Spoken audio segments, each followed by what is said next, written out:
This one's for everybody.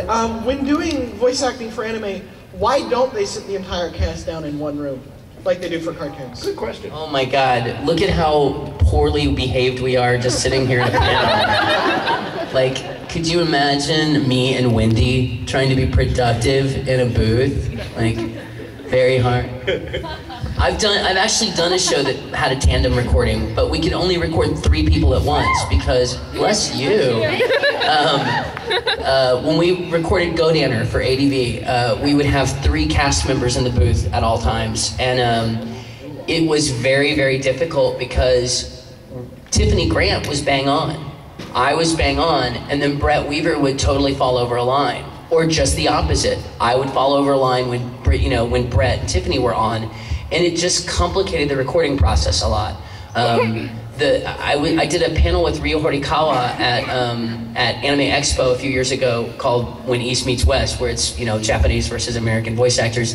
And Horikawa said the reason they do that is because it is rehearsed several times, and many times they only have key animation to work off of. So it is recorded like a radio play and not what we do. We're actually having to sync it to picture, which is a little more difficult.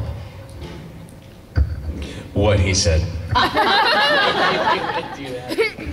But that's it. It's mainly because we've got a full video to work off of, and it's next to impossible to do it one line at a time. Well, it's like American already. Or prelay because it's done that way. Yeah. Right. Because the animation can be adjusted to the acting versus when we get it, we can't make any changes to it at all. Yeah. I had one more question. I have to admit, I don't know all of your backgrounds for what you've done in anime. Have any of you done anything for Loveless before? For what? Loveless? Oh, no. In fact, is there a dub for Loveless? I think Sunday Loveless morning, was released subtitled. 6:30 a.m. Huh? It's playing here, 6:30 a.m. But Sunday I morning. think Well, I will Loveless not be wasn't at dubbed. that. I think Loveless was released subtitled. Yeah, I don't, because that was a show that I would have wanted to work on. But when I know, that says a lot, doesn't it? And that where you will, and you're right. But that show was one that was proof to me that you should never get your hopes up about something, because when Central Park Media released it, they announced that there would be no dub for it. It would be a subtitle-only release. And I think that's sad, because Loveless is an awesome story, and it would be a really fun project to work on. So, but yeah, I wish we worked on Loveless. I wish I worked on Loveless. Thank you. Thank you. I'd like to know what your favorite animes are. That we're not in? Awesome. I can answer this super quickly because I'm a big anime fan. For long format, for movie, there is nothing cooler than Nausicaa in the Valley of the Winds. Like, that's hands down, one of my favorite of all time. And I just watched it on the way here again. I have the little video goggles, we call them the porn on the plane goggles, but I had the video goggles, and I watched Nausicaa on the way here, and it still blows me away every time I see it. And as far as series go, I love the 2 series, Fushigi Yugi, which again says a lot about me, and Boogie Pop Phantom, because it's nice and creepy and wild. So yeah, those are my 3 favorites. Star Blazers. Wow. I watched it, and I'm not kidding, every morning As a kid. in preschool. Wow.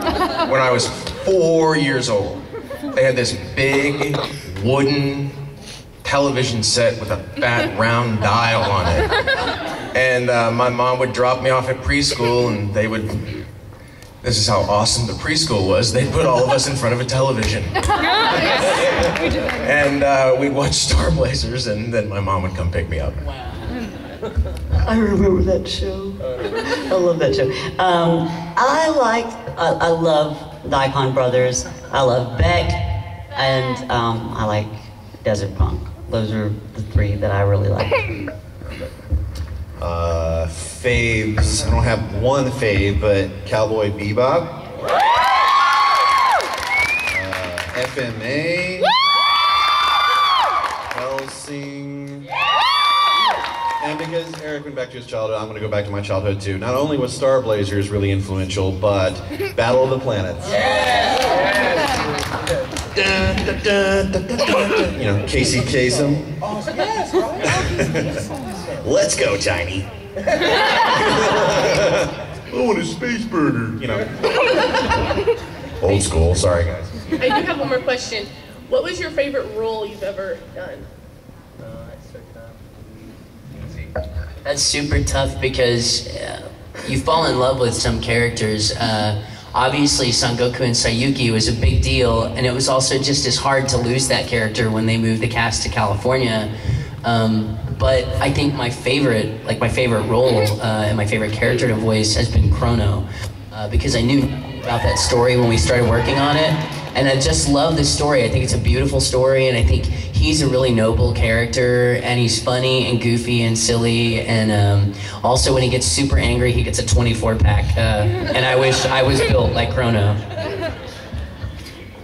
Desert Punk, easy. Too dirty to not love.